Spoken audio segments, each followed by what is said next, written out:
पुंडलिकवरदार विठ्ठल श्री ज्ञानदेव तुकाराम. पंढरीनाथ भगवान की जय. माऊली ज्ञानेश्वर महाराज की जय. जगद्गुरु तुकाराम महाराज की जय. सद्गुरुनाथ भगवान की जय. हरि ओम तत्सत.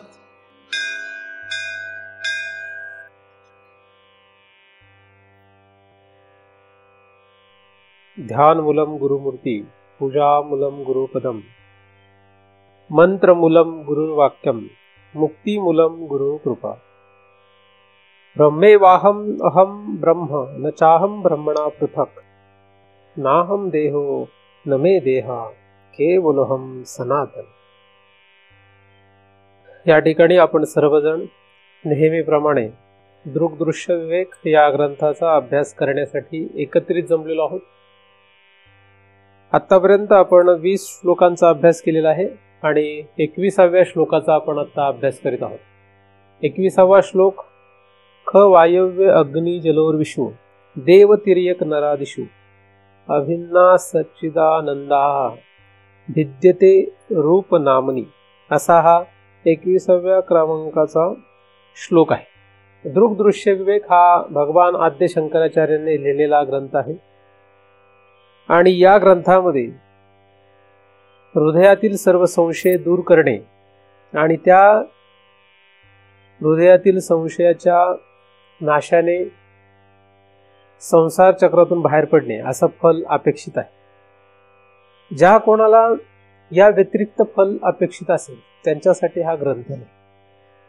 कारण की आपण कुठलाही अभ्यास जेव्हा करतो तेव्हा तो का करायचा हे स्पष्ट पाहिजे. त्याचा हेतू काय आहे हे आपल्याला स्पष्ट पाहिजे. अन्यथा आपला तो अभ्यास, आपली वेळ विनाकारणच वाया जाते.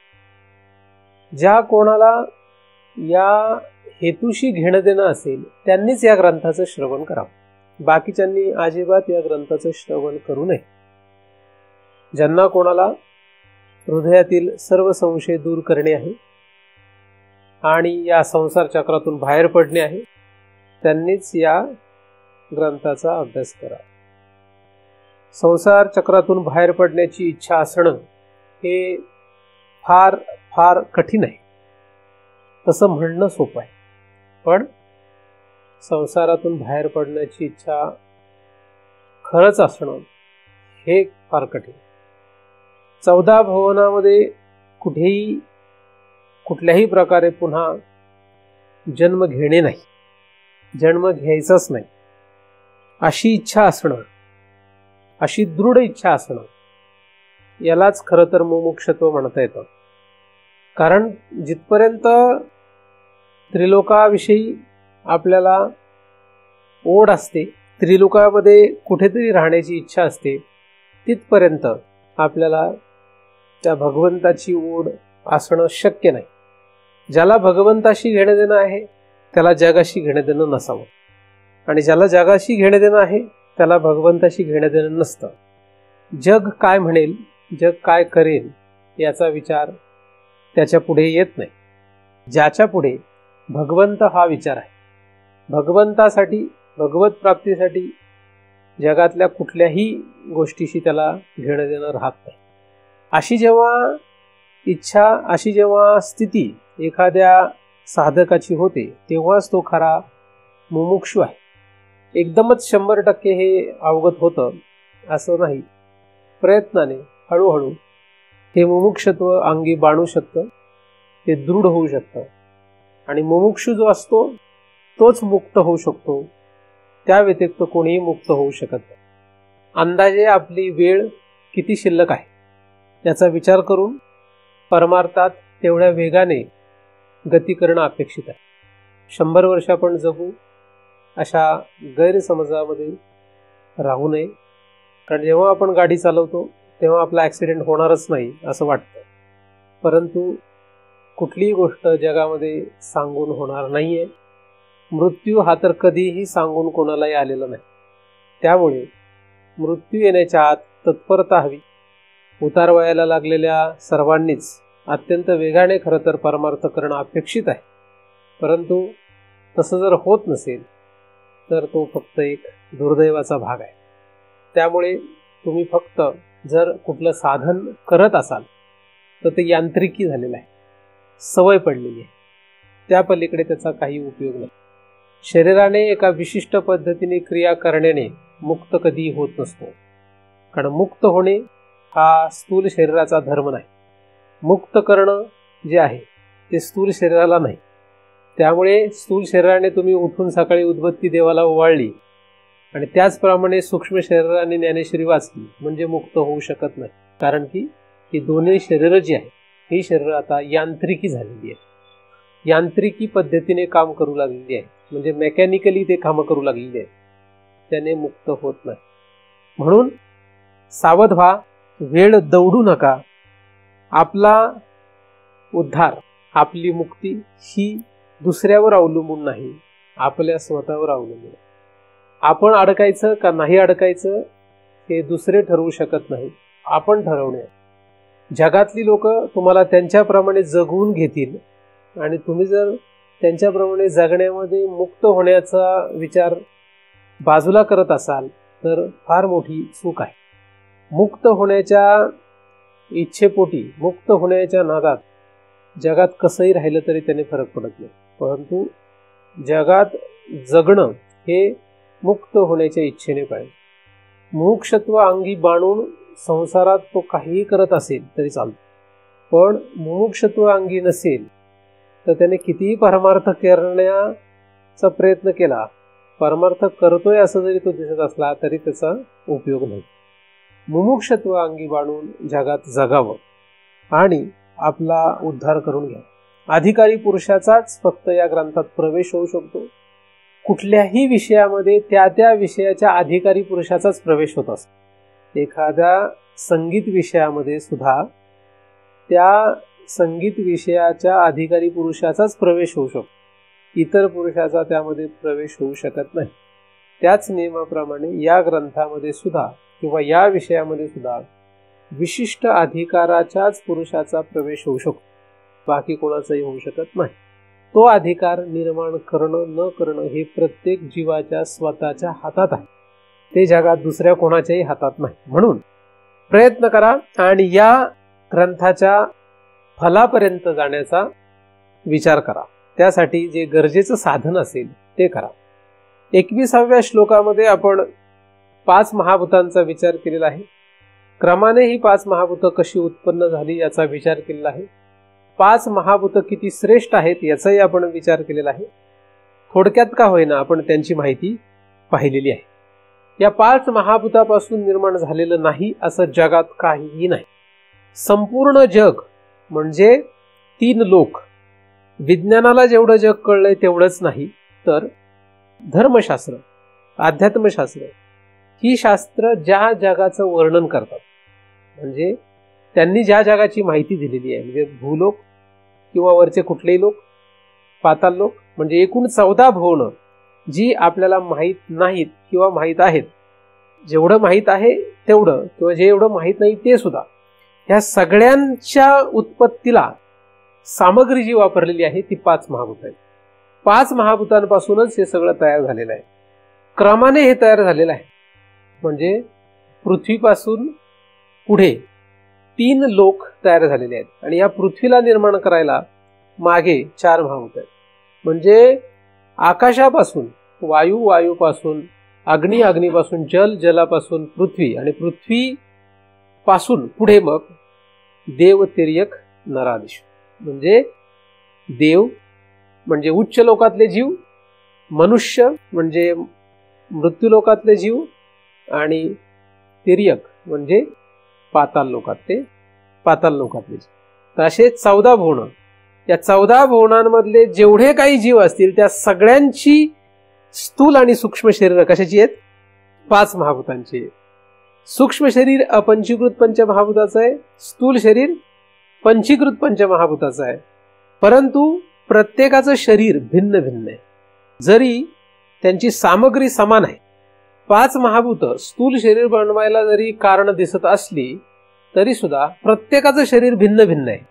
जसं माझं स्थूल शरीर हे 5 महाभूतांचं आहे आणि तुमचं स्थूल शरीर सुद्धा 5 महाभूतांचं आहे. इथे बसलेल्या प्रत्येकाचं स्थूल शरीर 5 महाभूतांचं दिसतंय, परंतु प्रत्येकाचं शरीर भिन्न भिन्न आहे. काहीतरी फरक आहे, काहीतरी विविधता आहे, प्रत्येकामध्ये काहीतरी काय आहे, भिन्नत्व आहे का नाहीये? प्रत्येकामध्ये भिन्नत्व आहे. तसंच जसं मनुष्यामध्येच भिन्नता आढळत आहे, तसंच उच्च योनी आणि नीच योनी कुठल्या जरी आपण पाहिल्या तर या प्रत्येक शरीरांमध्ये भिन्नता आहे. आणि जसं माणसाचं शरीर आहे तसं कुत्र्याचं नाही, जसं कुत्र्याचं शरीर आहे तसं झाडांचं नाही, जसं झाडांचं आहे तसं देवादिकांचं असू शकत नाही. देवादिकांची जी शरीर आहेत ती आपल्यापेक्षा एकदम वेगळी आहेत, दिव्य आहेत. जसं अत्यंत हिंस्त्र पशूंचं शरीर आणि माणसाचं शरीर यात फरक आहे. अत्यंत विचित्र अशा कुरूप अशा झाडांचं शरीर जर बघितली तर झाडांचं शरीर आणि आपलं शरीर यात फरक आहे. माणसाचं शरीर हे वेगळं आहे, परंतु त्याहीपेक्षा देवादिकांचं शरीर अजून वेगळं आहे. म्हणजे देवादिकांचं शरीर हे आपल्यापेक्षा दिव्य आहे आणि पशुपक्ष्यांपेक्षा आपलं शरीर दिव्य आहे. आपल्यामध्ये त्यांच्यापेक्षा काय जास्त दिव्यत्व आहे, फरक आहे. जितक्या उच्च उच्च लोकाला आपण जाऊ तितकं तितकं स्थूल शरीर आणि सूक्ष्म शरीर उच्च उच्च आहेत, म्हणजे दिव्य दिव्य आहेत. आपण एका विशिष्ट मर्यादेपर्यंत आपल्या या स्थूल शरीराला घेऊन जाऊ शकतो. मुंगी सुद्धा तिच्या स्थूल शरीराला एका विशिष्ट मर्यादेपर्यंत घेऊन जाऊ शकतो.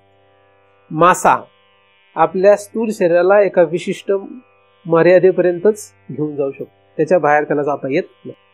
प्रत्येक जीवाला त्याचं स्थूल शरीर एका विशिष्ट अंतरापर्यंतच, विशिष्ट जागेतच ठेवता येत, त्याच्या पलीकडे त्याला जाता येत नाही. आणि प्रत्येकाची मर्यादा वेगवेगळी आहे.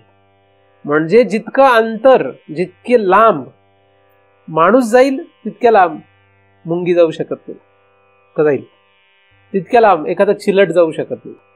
तर अशा प्रकारे कुठल्याही जीवांची जर तुम्ही माहिती घेतली तर तुम्हाला हे लक्षात येईल किंवा तुम्हाला हे माहित आहे की प्रत्येक जीव हे त्याचं स्थूल शरीर एका विशिष्ट अंतरापर्यंतच, विशिष्ट जागेमध्येच नेऊ शकतो, त्याच्या पलीकडे त्याला जाता येणं शक्य आहे. आता प्रयत्नपूर्वक किंवा काहीतरी निमित्ताने, काहीतरी कारणाने ते शरीर त्याला तिथपर्यंत घेऊन जाता येऊ शकतं. उदाहरणार्थ एखाद्या देवतेच्या कृपेने एखाद्या माणसाला त्याचं स्थूल शरीर दिव्य लोकात घेऊन जाता येऊ शकतं, काही काळासाठी का होईना असं जाता येऊ शकतं. जसं एखादे चुकून एखादी मुंगी जर विमानात बसली तर ती मुंबईची अमेरिकेत जाऊ शकते, कारण ती चुकून विमानात बसली. तर विमानात बसली तर तिला काही कोणी अडवू शकत नाही, कारण ती सापडणारच नाही कोणाला, नाही का? आणि तिला डिटेक्ट करताच येणार नाही मुंगीला. म्हणजे विमानात मुंगी जाऊ शकते का नाही? आता विमानात बसून मुंबईहून मुंगी कुठे गेली? अमेरिकेला गेली. तर एखादा म्हणू शकतो ती अमेरिकेला जाऊ शकते मुंगी, पण ती चुकून गेली आहे किंवा काहीतरी निमित्ताने तिथे पोहोचली. तसं काहीतरी निमित्ताने, कुठल्या तरी निमित्ताने एका विशिष्ट मर्यादेच्या बाहेर सुद्धा एखादा जीव जाऊ शकतो, पण ती अपवादात्मक घटना आहे. काय अपवादात्मक आहे, खरं तसं होऊ शकत नाही. जसं एखादं झाड कुठे कुठे जाऊ शकतं? झाडाला जायला जाता कुठे येईल? कुठंच जाता येत नाही. झाडाने कुठे राहावं? एका जाग्यात. पण काही कारणाने रोड वाईडनिंग झालं तर झाडं JCBने काय करतात? पूर्णचे पूर्ण काढतात आणि मग कुठेतरी नेऊन दुसरीकडे लावतात. तिथे येतात ते चांगले 10 किलोमीटर, म्हणजे झाडाने 10 किलोमीटरचा प्रवास केला असं लक्षात येतं आपल्याला. रोड वाईडनिंग मध्ये ते सून काढलं मोठं झाड आणि दुसरीकडे 10 किलोमीटर नेऊन लावलं आणि ते येतं. मग आता झाड प्रवास करतं असं जर कोण म्हटलं तर नाही, ते अपवादात्मक आहे किंवा काहीतरी निमित्ताने घडलंय, तर तसं होऊ शकतं. परंतु प्रत्येक जीव हा एका विशिष्ट मर्यादेतच असतो. जसं माणसांचं आहे, जसं झाडांचं आहे, जसं कुत्र्याचं आहे, मुंगीचं आहे, कीटकांचं आहे, तसंच पाताळ लोकातल्या अनेक जीवांचं आहे. तसेच उच्च दिव्य लोकातल्या लोकांचं आहे, त्या ठिकाणल्या देवतांचं आहे. तर सगळ्याच देवता भूतलावर येत नाही. काही देवता त्यांच्याच लोकामध्ये राहू शकतात, काही देवता त्रिलोकात भ्रमण करू शकतात. त्यांची मर्यादा किती आहे? काही देवतांना त्रिलोकात भ्रमण करता येतं, काही देवतांना त्यांच्याच लोकांमध्ये राहता येतं, काही देवतांना उच्च लोकांमध्ये फिरता येतं फक्त, पण खाली इकडे येता येत नाही. आता अपवादात्मक घटनेमध्ये काही देव खाली येतात, शाप मिळाला किंवा काहीतरी कारणाने त्यांना पण दुसरं शरीर धारण करावं लागतं असं होतं. किंवा काही काही देव दिव्य शरीराने सुद्धा भूतलावर येतात आणि जातात. परंतु ती दिव्य शरीराने आल्यानंतर त्यांचं दिव्य शरीर हे सगळ्यांना दिसेलच असंही काही नाही. सगळेच दिव्य शरीर आपल्याला दिसतील असं नाही. तर ती दिसण्यासाठी तशी दृष्टी जर एखाद्याकडे असेल तर त्याला ते दिसू शकते, कोणाला. म्हणजे दिव्य दर्शन होण्यासाठी तशी दिव्य दृष्टी जर असेल, दिव्य म्हणजे काय तर त्या त्या दृश्याला अपेक्षित असलेली दृष्टी. दिव्य म्हणजे कशी, त्या त्या दृश्याला अपेक्षित असलेली दृष्टी असेल की ते दृश्य दिसू शकतं. म्हणजे एखाद्या देवाने जर एखाद्या माणसाला दर्शन दिलं, असं आपल्याला माहित असतं की एखाद्या देवाने दर्शन दिलं, देवतेने दर्शन दिलं असं आपल्याला कळतं, तर त्या माणसाची ती दृष्टी तयार झालेली असते. आणि तो देव किंवा ती देवता काहीतरी निमित्ताने काहीतरी कारणाने त्याच्यापर्यंत आलेली असते आणि म्हणून त्याला तो देव दिसतो, ती देवता दिसते. पण ती किती वेळासाठी असतं, काही काळासाठी असतं. कायम तसं होऊ शकत नाही, कारण त्याची दृष्टी तशी कायम राहू शकत नाही आणि तो देव सुद्धा कायम तिथे राहू शकत नाही. म्हणून एखाद्याला जरी दिव्य दर्शन झालं तरी सुद्धा ते काही काळापुरतच असतं, ते जास्त टिकू शकत नाही. असो, प्रत्येक शरीर हे भिन्न आहे, प्रत्येक शरीराला एक मर्यादा आहे आणि ही सगळी शरीरं 5 महाभूतांचीच बनलेली आहे. जरी देवादिकांची शरीरं दिव्य असली तरी सुद्धा ती 5 महाभूतापासून बनली नाहीत असं म्हणता येत नाही. सूर्य, चंद्र ही सुद्धा 5 महाभूतांपासूनच बनलेले. 5 महाभूतापासून मृत्यूलोक, पाताळलोक आणि स्वर्गलोक आणि त्या लोकांमधले सगळे जीव त्या 5 महाभूतांपासूनच झालेले. असा आपण आतापर्यंत अभ्यास केला. असा आपण काय केलेला आहे, अभ्यास केला. आता आपण कुठे आहोत, आपण आहोत मनुष्य लोक, म्हणजे मृत्यू लोकात आपण आहोत. आता आपल्याला कुठे जाता येईल, आता एक तर आपल्याला शरीर बदलण्याचा आपल्याला सगळ्यांना अधिकार आहे. फार मोठी गोष्ट आहे, तशी लक्षात नाही येत, पण आपल्याला शरीर बदलायचा अधिकार आहे. फक्त अडचण काय आहे की कुठलं शरीर भेटणार आणि कुठल्या शरीरातून आलो हे सांगता नाही. शोधलं तर ते पण सांगता येतं, पण साधारणपणे कुठलं शरीर सोडून आलोय आपण आणि आता कुठलं शरीर प्राप्त होईल हे काय सांगता येत नाही. परंतु शरीर बदलण्याचा अधिकार. मग अनेक अभ्यासकांनी अभ्यास करून याचे अनेक विचार मांडलेले आहेत की तुम्हाला दिव्य शरीर पाहिजे असेल तर काय करावं लागेल. तुम्ही जर अशा प्रकारचे कर्म केले, अशा प्रकारच्या क्रिया केल्या तर नीच शरीर मिळेल, असं सगळं मांडून ठेवलेलं आहे. त्यांनी त्यांच्या पद्धतीने, त्यांच्या अधिकाराने आणि त्यांच्या पूर्वजांच्या साह्याने तसा अभ्यास मांडलेला आहे, जेणेकरून कुठल्या शरीराची प्राप्ती करावी, कुठल्या शरीराची प्राप्ती होऊ शकते हे सांगितलेलं आहे. म्हणजेच आपण नीच लोकांमध्ये नीच शरीराची सुद्धा प्राप्ती करू शकतो, उच्च लोकांमध्ये उच्च शरीराची प्राप्ती पण करू शकतो. आपण सगळेजण अनंत जन्म फिरत आलेलो आहोत. अनंत जन्मांमध्ये आपण अनंत प्रकारची शरीर धारण केली. कधी आपण झाड होतो, कधी आपण झुडूप होतो, कधी किडामुंगी होतो, कधी देवादिक पण होतो. कुठे कुठे फिरलेलो आहे ह्याचा काही तपास नाही. काय आपण कधी स्त्री होतो, कधी पुरुष होतो. कायम आपण पुरुष नव्हतो, कायम आपण स्त्री नव्हतो. कधी आपण स्त्री सुद्धा होतो, कधी आपण पुरुष सुद्धा होतो. तर असं आपण अनंत वेळा, अनंत जन्मांमध्ये अनंत प्रकारचे शरीर प्राप्त करत आलेलो आहोत. आणि असं करत करत करत करत आज आपण या ठिकाणी आहोत. आज आपलं हे जे ठिकाण आहे हे काय आहे, हे शरीर म्हणजे आपण ज्या ठिकाणी आता राहतोय, इथे आपण राहतोय, हे शरीर या ठिकाणी आपण राहत आहे. हे शरीर म्हणजे आपण नाहीये, याच्यामध्ये आपण राहत आहे. जरी ह्या शरीराशी आपलं तादात्म्य असलं तरी सुद्धा आपल्याला स्वतःला हे शिकून घेणं गरजेचं आहे की आपण ह्यात राहत आहोत. आपण हे शरीर तादात्म्य अध्यासाने जरी वागवत असलो तरी सुद्धा हे शरीर म्हणजे आपण नाहीये, या शरीरामध्ये आपण राहत आहोत. आणि म्हणून या शरीराला आपल्याला कधी ना कधी सोडावं लागेल. वेळ आली की आपल्याला शरीर सोडणे आहे. आणि जसं काही कर्म आपलं होईल, ज्याप्रमाणे आपलं कर्म असेल त्याप्रमाणे तशा तशा प्रकारचा भोग होण्यासाठी तशा तशा प्रकारची शरीर आपोआपच मिळतील. आणि याला निमित्त यमदूत, यम आणि ज्या देवदेवता त्या कामामध्ये असतील ते लोक याला निमित्त होतील आणि आपण या शरीरामधून दुसऱ्या शरीरामध्ये प्रवेश करीत जाऊ. 5 महाभूतांचा हा सगळा प्रपंच आहे. कुठे जायचं, कुठे नाही जायचं हा आपला प्रश्न. 14 भुवनांमध्ये कुठे जायचं, कुठे जायचं नाही हा आपला प्रश्न. ह्याच्यातून बाहेर कसं पडणार, याच्यातून बाहेर कसं पडणार हा मोठा प्रश्न आहे. याच्यातून बाहेर पडण्यासाठी काय करावं लागेल. 5 महाभूत आणि 3 लोक, याच्या पलीकडे विचार जर करू शकलात तरच याच्यातून बाहेर पडतात. 5 महाभूत आणि त्या 5 महाभूतांपासून निर्माण झालेला 3 लोकांचा संसार, यापैकीच यामध्येच जर आपण रममाण असू, रात्रंदिवस या पलीकडे जर आपल्याला काही सुचत नसेल, यामध्येच कुठेतरी आपण गुरफटत राहू, तर मात्र आपल्याला याच्यातून बाहेर पडता येणं अशक्य आहे. म्हणून संसार हा फक्त चालू आहे म्हणून चालू आहे, संसार हा फक्त करायचा म्हणून करायचा आहे. त्यामध्ये रममाण राहणं हे मूर्खपणाचं लक्षण. कारण संसाराची व्याख्या जी आहे ती फारच भयानक. फक्त पोट भरणे आणि आपण आणि आपल्या सोबतच्या लोकांची व्यावहारिक दृष्ट्या व्यवस्था करणे, याचंच नाव संसार झालाय. संसार काय?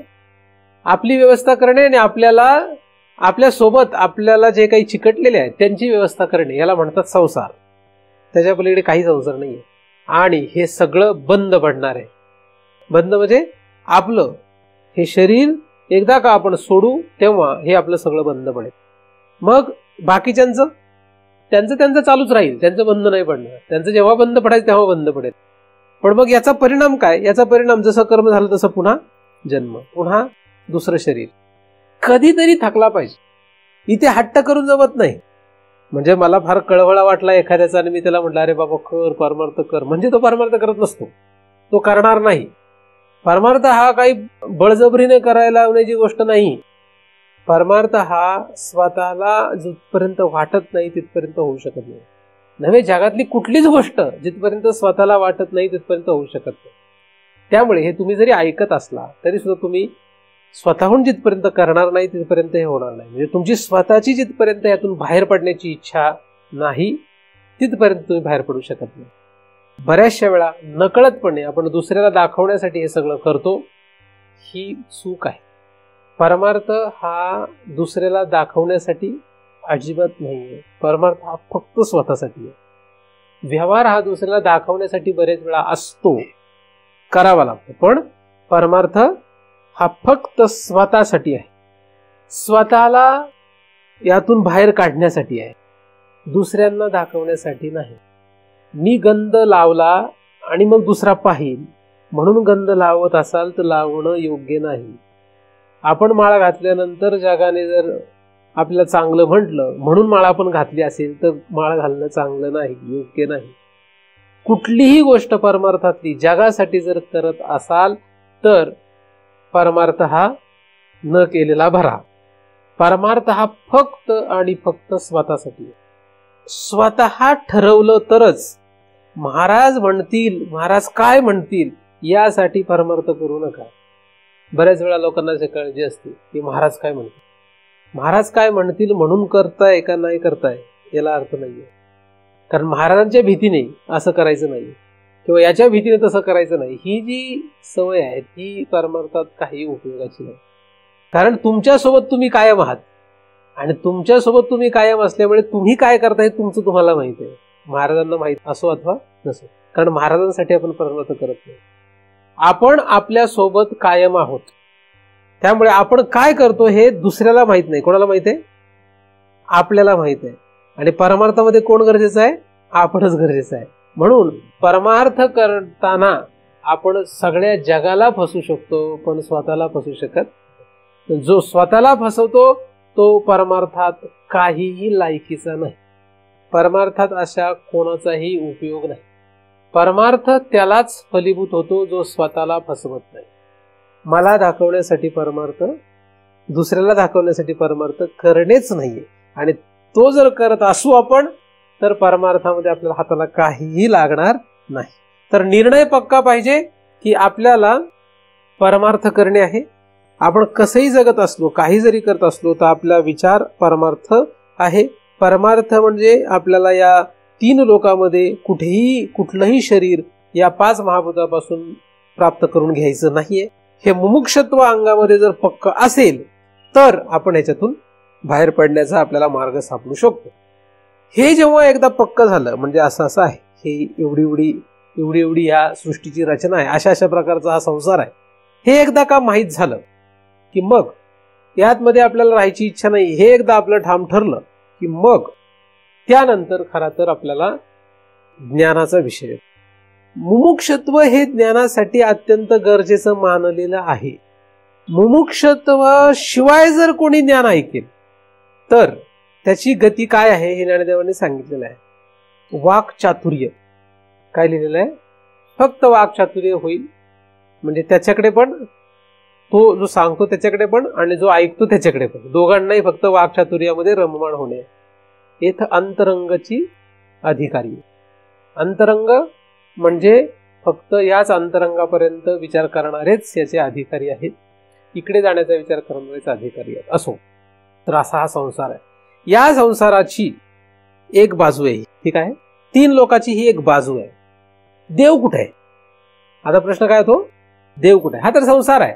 5 महाभूतांपासून तयार झालेला सूक्ष्म आणि स्थूल संसार हा एक भाग आहे. मग देव कुठे आहे? मग एखादं जर म्हणेल दगडाची मूर्ती म्हणजे देव आहे, तर आम्ही त्याला लगेचच म्हणू ठीक आहे, 5 महाभूतापैकी पृथ्वी तत्व जास्त असलेलं काहीतरी आहे. जगामधल्या कुठल्याही पदार्थाला तुम्ही जर देव म्हणून दाखवाल, कुठलाही मृत्यू लोकातला पदार्थ असो, पाताल लोकातला असो का उच्च लोकातला असो, कुठल्याही पदार्थाला दाखवाल तर त्या पदार्थाला देव म्हणावं का नाही हे कळणं फार अवघड आहे. अत्यंत मूढ माणसाला दगडाला आकार दिल्यानंतर त्या दगडाला देवपणा वाटतं. अधिक काही लोकांनी, जाणकार लोकांनी असं म्हटलंय की त्याच्यात देवाची प्राण प्रतिष्ठापना केली आहे म्हणून तो देव आहे. शक्ती त्यामध्ये काहीतरी तयार केली असेलही, पण तरी सुद्धा तो देव नाही. मूढ लोकांना दगड सुद्धा देव वाटतो. काय? मूढ लोकांना दगड सुद्धा देव वाटतो. तुम्हाला दगड जर देव वाटत असेल तुम्ही मूढ आहात. कोण आहात? मूढ आहात. आणि मूढ व्यक्ती कधीही भगवंतापर्यंत पोहोचू शकत नाही. शास्त्रामध्ये, पुराणांमध्ये, इतिहासामध्ये जर कोणी तुम्हाला असं दाखवत असेल, कारण दाखवतात, खूप दिसतात की कोणीतरी असं देवापर्यंत पोहोचलेलं आहे, ते त्या देवापर्यंत पोहोचले नाहीत जो देव अपेक्षित. ते पोहोचलेत कुठल्या देवापर्यंत? दिव्य देवापर्यंत पोहोचले. कुठे पोहोचले? ज्या मूर्तीची, ज्या देवतेची, ज्या देवाची त्यांनी उपासना केली त्या देवापर्यंत ते पोहोचले. असं ज्ञानदेवांनी पण लिहून ठेवलेलं आहे. ज्या ठिकाणी जसा भाव धरला त्या भावाला ते प्राप्त होते. कशाला प्राप्त होतील? भाव ते ठाई वेगळाला धरी. आणि मग एकदा का तो वेगळाला भाव धरी की मग तिथे तो त्याप्रमाणे पोचतो. तर दिव्य असं किती दिव्य, उत्कृष्ट स्वर्ग, 14 भुवनांमधला उत्कृष्ट लोकांमधले ते देव किती दिव्य शरीर असतील. त्या दिव्य शरीराची जरी आपल्याला प्राप्ती झाली, ते दिव्य शरीराची, आपणच त्या दिव्य शरीराला जरी प्राप्त झालो तरी उपयोग नाही. आणि त्या देवाच्या, त्या देवतेच्या दर्शनाने काय होणार आहे? त्या दर्शनाने काय करायचं आपल्याला? पण हे एवढं पसली पडणं अवघड आहे. कारण एवढा तिरस्कार नव्हे, एवढं वैराग्य अंगी बांधणं अवघड आहे. उत्कृष्ट पैकी उत्कृष्ट देव सुद्धा जर 14 भुवनांमध्ये 5 महाभूतांपासून बनलेला असेल तर तो देव आपल्याला उपयोगाचा नाही. कुठलाच देव उपयोगाचा नाही. मग कुठला पाहिजे? हे उपयोगाचं नाही हे लक्षात घेतलं पाहिजे. यांचा व्यतिरेक करता आला पाहिजे. काय? आणि म्हणूनच तुकोबाने म्हणलंय ब्रह्मादिक जेथे दुःखाची शिराणी. हे कशासाठी सांगितलेलं आहे? ब्रह्मदेव हा ब्रह्मादिक म्हटलाय. अधिक म्हणजे इतर, त्याच्या पुढचे त्यांच्या रांगेत बरेच आहेत. तर ब्रह्मादिक म्हणजे ब्रह्मदेव सुद्धा उत्कृष्ट देवामध्ये कोण आहे? ब्रह्मदेव आहे, सर्वोत्कृष्ट. हे सृष्टीची अख्खी उत्पत्ती त्याच्याद्वारे झाली. तर हा ब्रह्मदेव सुद्धा दुःखाची शिराणी असं तुकोबाने म्हणण्याचं कारण असं आहे की त्याच्याविषयी वैराग्य आलं पाहिजे. काय आलं पाहिजे? त्याच्याविषयी वैराग्य. क्रममुक्ती मानणारा वेदांत संप्रदाय नाही आहे. वेदांत संप्रदाय क्रममुक्तीला धरत नाही. का धरतो? क्रममुक्ती वेदांत मानतो? क्रममुक्ती हा वेदांताचा विषय नाहीये. जरी क्रममुक्ती हा विषय कुठेतरी तुम्ही वाचला असेल तर तो वेदांताचा विषय नाहीये. क्रममुक्ती हा उपासकांचा विषय आहे. ब्रह्मलोकामध्ये पोहोचून तिथे क्रमाने मुक्त होणे कर्मठ लोकांचा विषय. तो कर्मठही म्हणत नाही, तिला उपासक म्हणू शकतो. कर्मठ असो का उपासक असो, पण हा वेदांताचा विषय नाही. वेदांताचा विषय सद्योमुक्ती. याच देही याच डोळा ओळखा करी आत्माराम. कधी? वारकरी संप्रदाय हा सद्योमुक्तीला मान्यता देणारा संप्रदाय. सद्योमुक्ती मान्य आहे अशा संप्रदायामध्ये राहिलं पाहिजे. जर आपल्याला भगवंताची अपेक्षा असेल तर, देह गेल्या पाठी म्हणजे देह गेल्यानंतर म्हणजे मेल्यानंतर मुक्ती जर आम्हाला होईल असं कोणाला वाटत असेल तर ते शतमूर्ख आहेत, असं ज्ञानदेवांनी एका अभंगात लिहिलेलं आहे. म्हणून ज्ञानदेवांनी सुद्धा स्पष्ट केलेलं आहे की काय पाहिजे आपल्याला, सद्यमुक्ती, क्रममुक्ती नाही. हे कसं शक्य आहे, म्हणजे केव्हा शक्य आहे, तर 14 भुवनांमध्ये हे जे काय आहे देव तिर्यक नारादिशू म्हणजे 14 भुवन, या 14 भुवनांचा पहिल्यांदा आपल्याला व्यतिरेक करता आला पाहिजे. हे सगळे 5 महाभूतापासून बनलेले, म्हणजे यांच्याविषयी आपल्याला विरक्ती पाहिजे. काय पाहिजे, हे विरक्ती पाहिजे. ही विरक्ती जर नसेल तर पुढचा विषय जरी लिहिलेला असला काही तरी त्याचा काही उपयोग होत नाही. विषय सांगतो मी, तो विषय सांगणारच आहे काय आहे, पण पुढचा विषय हा जर आपल्याला आपल्या आचरणात आणायचा असेल तर काय पाहिजे, ह्या पहिल्या चरणामध्ये जे सांगितलं त्याची काय पाहिजे, विरक्ती पाहिजे. यांच्याविषयी विरक्ती पाहिजे. म्हणजे असं धरूयात की आता तुम्ही त्यांच्याविषयी काय झालेला आहात, ऐकून का होईना विरक्त आहात. काय नकोय आपल्याला, आपल्याला काय नकोय, 14 भुवनांमध्ये कुठेही प्रवेश नको, कुठेही राहायचं नाही, असा आपला भाव आहे, असं आपल्याला ठरलंय. कशाचीच हौस नाही असं ठरलंय. हे लोक ते परलोक भोगाविषयी जो उदासीन त्यालाच म्हणतात विरक्ती, त्यालाच म्हणतात विराग. संसाराची पाया पुढा पळती जे वितराग होडा, ओलांडुनी ब्रह्मपदाचा कडा, असे ज्ञानदेवांनी लिहिले ना. संसाराच्या पुढा वितराग म्हणजे वैराग्यवान, वैराग्य पाहिजे. वैराग्य म्हणजे काय, वैराग्य म्हणजे कपडे बदलणे नव्हे, वैराग्य म्हणजे भस्म पासणे नव्हे, वैराग्य म्हणजे जटा वाढणे नव्हे, वैराग्य म्हणजे तुम्ही कसंही असले तरी तुम्हाला आतमध्ये स्थिती पाहिजे. 14 भुवनांमध्ये जे घेणं देणं नाही आम्हाला, जे चालू आहे ते चालू आहे, चांगलं वाईट काही माहित नाही. तोंड पाडून बसणे म्हणजे वैराग्य नव्हे.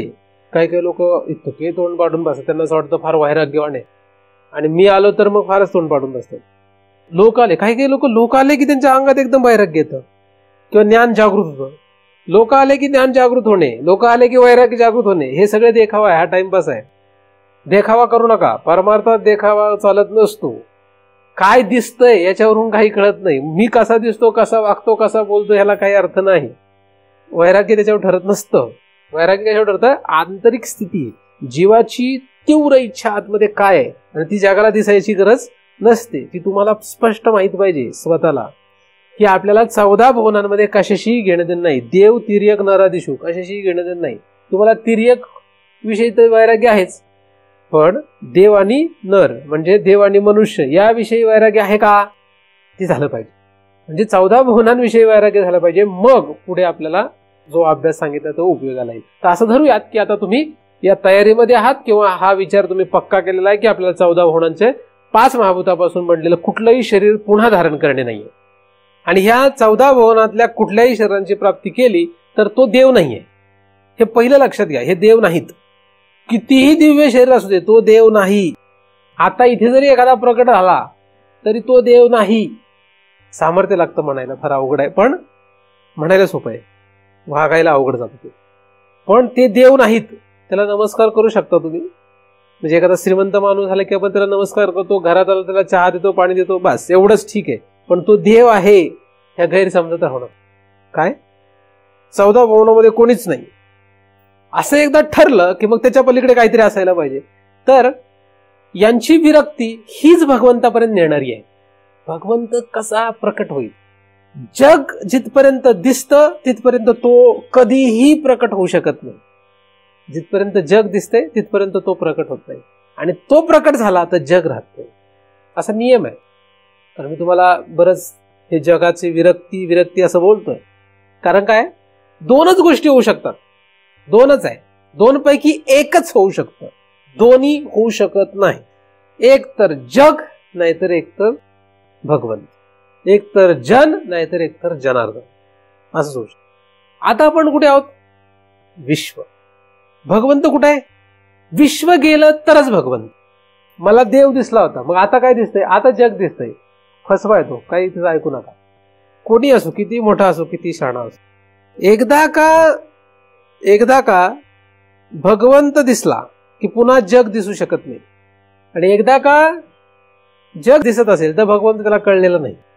तो लपला तर जग, आणि जग लोपलं तर तो प्रकार. असाच नियम आहे, असा नियम आहे, हा नियम आहे, हा रूल आहे. त्याला मी बदलू शकत नाही, तुम्ही बदलू शकत नाही. मला वाटलं म्हणून मी बदलू शकत नाही, तुम्हाला वाटलं म्हणून तुम्ही बदलू शकत नाही. हा नियम सृष्टीचा कोणीही बदलू शकत नाही. म्हणजेच आपल्याला जर भगवंत प्रगट करायचा असेल तर काय करावं लागेल? ह्या विश्वाचा काय करायला पाहिजे? निर्णय लावावा लागेल. ह्या 14 भुवनांचा निर्णय लावावा लागेल. काय हे 14 भुवन काय आहेत? मग हे 14 भुवन जावेत आणि मग माझी प्राप्ती व्हावी असा तो नाहीये, असं अनेक ठिकाणी वर्णन आहे. हे विश्वपण जावे मग माते घ्यावे ऐसा नोहे आघवे सकटची. आघवे सकटची म्हटलं की विश्वपण जावं लागतंय हे अपेक्षित नाही, हा पहिला महत्वाचा विषय. आणि तेच इथे सांगितलंय अभिन्ना सच्चिदानंदाहा. काय? अभिन्ना सच्चिदानंदाहा म्हणजे अभिन्न आहे. अभिन्न आहे म्हणजे भिन्न नाहीये. कोण? सच्चिदानंद. सच्चिदानंद यापासून अभिन्न नाहीये म्हणजे त्यापेक्षा वेगळा कुठेतरी आहे असं अजिबात नाहीये. सरळ सरळ अर्थ काय? या वर सांगितल्यापासून तो सच्चिदानंद रूप असलेला भगवंत भिन्न रूपाने कुठेतरी राहतो असं अजिबात नाही. म्हणजे आता तो कुठे आहे? आता तो कुठे आहे असा प्रश्न पडला. तो भिन्न रूपाने कुठेतरी असं राहतो असं म्हणता येत नाही, असं नाहीये. म्हणजे 2 भाग तयार होतात. एक, तो या 14 भुवनातच कुठेतरी आहे, किंवा 14 भुवन जसा आहे तसाच तो आहे. 14 भुवनांमध्ये एकांगाने तो आहे, किंवा 14 भुवन सकटच तो आहे. तर ज्ञानदेवांनी काय दिलंय? सकटची. सकटची म्हणजे ह्याच्यातलं कशालाही तुम्हाला वजा करता येणार नाही. सकट म्हणजे काय? संपूर्ण. ओम पूर्णमधा पूर्णमिदं पूर्णात पूर्णमुदच्यते पूर्णस्य पूर्णमादाय पूर्णमेवावशिष्यते. म्हणजे सकटची आहे, पूर्ण आहे. ते काय? त्याच्यामध्ये कुठलाही भाग वजा करता येत नाही. मग आता काय वजा करता येत नाही? ख वायव्य अग्नी जलो जलोर्विषु देवतिर्यक नरादिषु.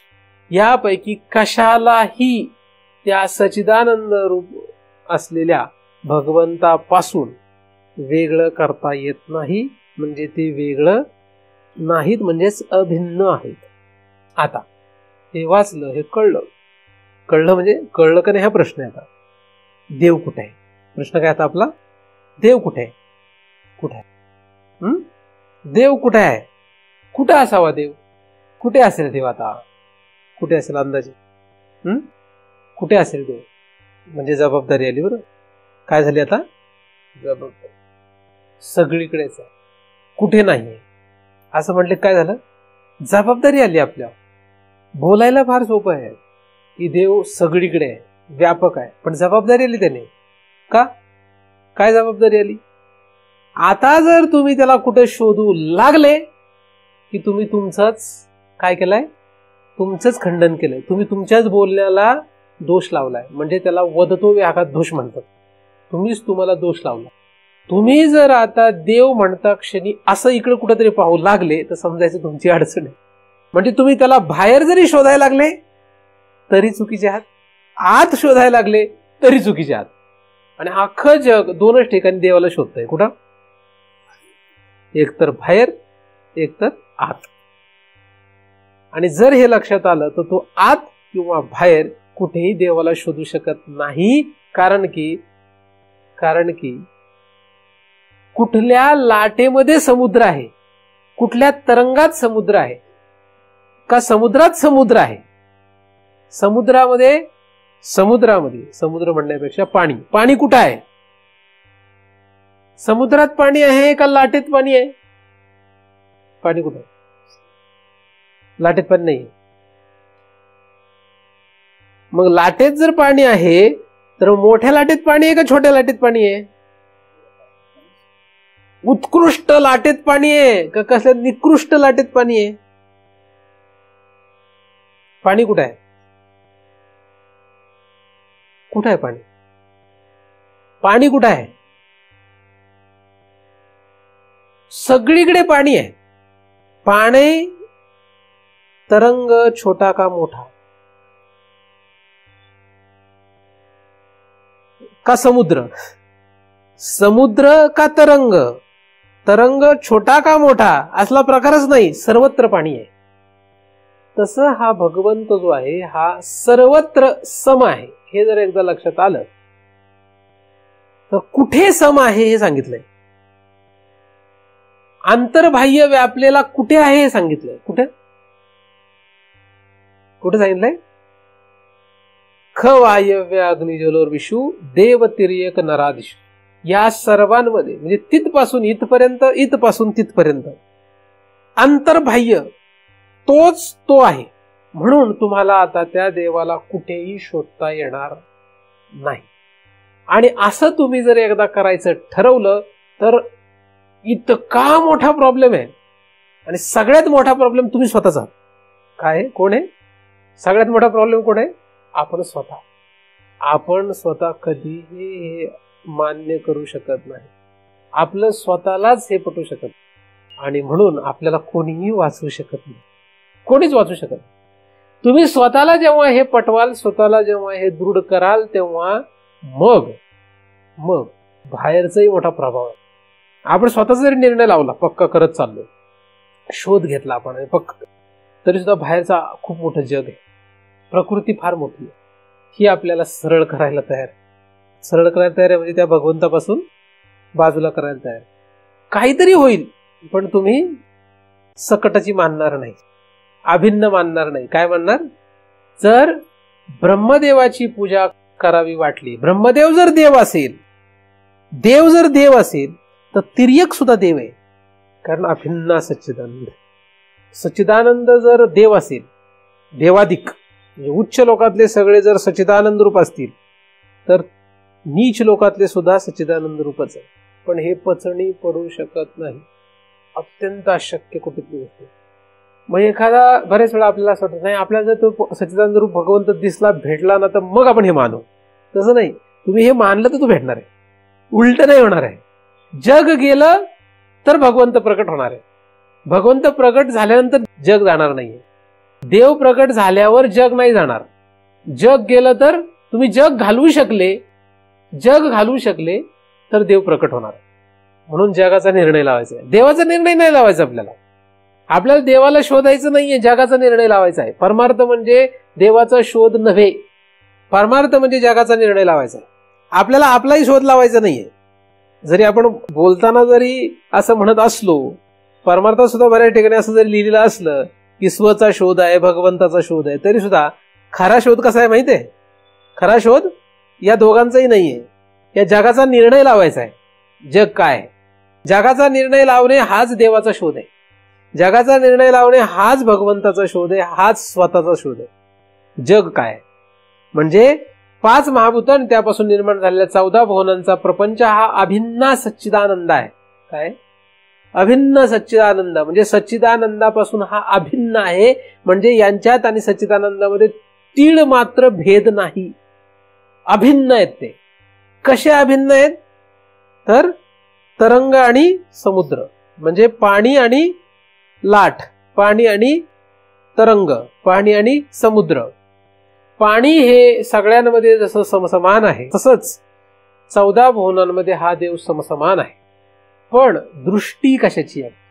दृष्टी जिथपर्यंत 5 महाभूत आणि 14 भुवनांची आहे तिथपर्यंत हे लक्षात येऊ शकत.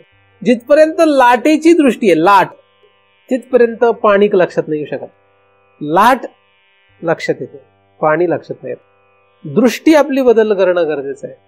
तसं जिथपर्यंत जग दिसेल तिथपर्यंत देव नाही. देवतांना जर आपण देव मानलं, उच्च लोकातल्या देवांना जर आपण देव मानलं आणि नीच लोकातल्या राक्षसांना जर आपण देव मानू शकलो नाही तर हा देव भेटत नाही. फार म्हणजे फार हा अवघडच खरा विषय आहे. 14 भुवनांमध्ये असा एकही पदार्थ नाही की ज्याला त्या भगवंतापासून वेगळं धरता येईल. असा एकही पदार्थ नाही, एकही पदार्थ. कारण 14 भुवन मुळात 5 महाभूतांची आहेत. देव तिर्यक नारादिशू हे सगळे 14 भुवनामध्ये येतात. हे सगळे 5 महाभूतांचे आणि हे 5 महाभूत भगवंतापासून वेगळी नाही, त्याच्याशी एकरूप आहे. अशी परिस्थिती. असं असताना सुद्धा आपल्याला तो भगवंत न मिळण्याचं कारण काय? हे सगळंच भगवंत रूप आहे, पण आता भगवंत रूप राहिलेलं नाही ना आपल्याला. भगवंत कुठे आहे? अनंत वेश अनंत रूपे देखिले म्या त्यास. हे सगळं जे काय ते सर्व खलविदम ब्रह्म असा नियम आहे, असा सिद्धांत आहे. तरी सुद्धा असा सिद्धांत असून सुद्धा आपल्याला हे सगळं भगवत रूप वाटत नाही. हे ज्या कुठल्या कारणाने वाटत असेल ते सोडावं लागेल. आणि त्याला कारण कोण आहे? आपणच. आपण काय करतोय? भगवंत शोधतोय. भगवंत कुठे शोधतोय? कुठेही शोधतोय. कुठेही शोधतोय. काही लोक बाहेर शोधताय, काही लोक आत शोधताय. आणि कुठेही शोधल्यानंतर काही ना काही हाताला लागणार आहे. तुम्ही आत शोधा नाही तर बाहेर शोधा, काहीतरी हाताला लागेल. देव म्हणून देवाचा शोध घेतल्यावर काहीतरी हाताला लागणार आहे. जेवढे बाहेर शोध घेतात त्यांना काय, त्यांच्याही हाताला काहीतरी लागतं. जे आतमध्ये शोध घेतात त्यांच्याही हाताला काहीतरी लागतं. आणि मग ज्याच्या ज्याच्या हाताला जे जे लागतंय तो त्याला देव म्हणतो. म्हणून आत आणि बाहेर कुठेही शोधत बस देव. मग आता ह्याच्यातून बाहेर पडायचं म्हणजे ही जी भावना आहे, ही जी आपली भूमिका ही बदलायची कशी? त्यासाठी मी तुम्हाला सांगतो विरक्ती पाहिजे. एखाद्या वेळेस सगळं भगवंत रूप आहे, मग आता काय विरक्तीची गरज आहे? विरक्ती विना ज्ञानाशी तगणेच नाही. विरक्ती विना ज्ञानाशी तगणेच नाही. 14 भुवनांमधल्या कुठल्याही भुवनामध्ये, कुठल्याही लोकांमध्ये, कुठल्याही शरीराची अजिबात इच्छा न राहणे. जिथपर्यंत ही विरक्ती नाही तिथपर्यंत ह्या ज्ञानाशी, अभिना सच्चिदानंदा या ज्ञानाशी तगणेच नाही. तिथपर्यंत तगच धरू शकत नाही, तग नाही धरू शकत. माहीत झालं, कळलं, माहीत झालं की असं आहे, हे सगळंच भगवत रूप आहे, पण ह्याची तग नाही धरू शकत. का? कारण आपल्याला हाऊस वेगळी आहे. आणि तीच त्याला काय सांगितलेलं आहे? दोष येतो. तो दोष सांगितला. म्हणून काहीतरी भाव वाटणं 14 भुवनांमध्ये, कशाशी तरी घेणं देणं राहणं, हेच आपल्याला भगवंतापासून दूर ठेवायला कारण आहे. असो, तर इथपर्यंत जो विषय तो स्पष्ट आहे. 5 महाभूत, 5 महाभूतांपासून 3 लोक, आणि 3 लोक हे खरं तर काय आहेत? सच्चिदानंद रूप आहेत. पण सच्चिदानंद रूप असून सुद्धा ते आपल्याला सच्चिदानंद रूप वाटत नाही. त्यातला एखादाच भाग सच्चिदानंद रूप वाटतो आपल्याला. कुठला भाग वाटतो? तर प्रत्येकाचा कोणाचा कुठला वाटतो. एखाद्याला तर तिर्यक सुद्धा वाचतं, कोणाला कुठला देव वाटेल हे सांगता येत नाही. खरं तर 14 भुवनांचा प्रपंच अंतर्बाह्य सगळा सच्चिदानंद रूप असताना प्रत्येकाला वेगवेगळा एखादा भागच सच्चिदानंद रूप वाटतो, म्हणजे भगवंत वाटतो. म्हणून प्रत्येकाचा भगवंत काय वेगवेगळा आहे. आणि याच भूमिकेमुळे त्या भगवंतापासून दूर आहोत. भाव ते ठाई, त्यांचा जो भाव असेल त्याप्रमाणे त्यांना ते मिळते. ते समजतात हा देव आहे, ते समजतात हा देव आहे, ते समजतात हा देव आहे. कोण कशाला देव म्हणेल, कोण कशाला देव म्हणतंय, ज्याला जो देव वाटतो त्या भावाला त्या रूपाला ते प्राप्त होतात, असं शास्त्रामध्ये सांगितलेलं. ज्या देवाला शरण नव्हतो त्या देवाच्या वाटेला तो जातो आणि त्या प्रकारे तेवढं ऐश्वर्य त्याला प्राप्त होतं. या पलीकडे काही होत नाही. पण भगवंतापासून म्हणजे सच्चिदानंद रूप असलेल्या, व्यापक असलेल्या, सर्वगत असलेल्या देवापर्यंत जाता येत नाही. असं का झालं? भिद्यते म्हणजे भेद. भिद्यते भेद पडणे, भेद असणं. अभिन्ना सच्चिदानंदा, खरं तर अभिन्ना सच्चिदानंद आहे, म्हणजे खरं तर काय एक रूप आहे, पण तसं राहिलं नाही. काय झालं? भिद्यते म्हणजे भेद होणे, भेद पडलेला असणे. भेद पडलेला आहे, भेद निर्माण केलेला आहे. कसा भेद निर्माण केलाय? भिद्यते रूप नामनी. कसा केलाय? रूप आणि नाम या पद्धतीने तो भेद निर्माण केलेला आहे. भेद झालाय आणि भेद हा अभेदाला संपवतो. म्हणजे अभिन्ना सच्चिदानंदा या बोधाला संपवणारा कोण आहे? भेद. अभिन्ना सच्चिदानंदाचा काय झाला? भेद झाला. अभिन्ना सच्चिदानंद हा सिद्धांत जो आहे, या सिद्धांताला लोपवायला कारण भिद्यते रूप नामनी. काय झालंय? रूप आणि नाम यामुळे तो भेद निर्माण झालेला आहे. आणि दृष्टी कुठली आहे? सगळ्यांची दृष्टी कुठली आहे? रूप आणि नामाची आहे.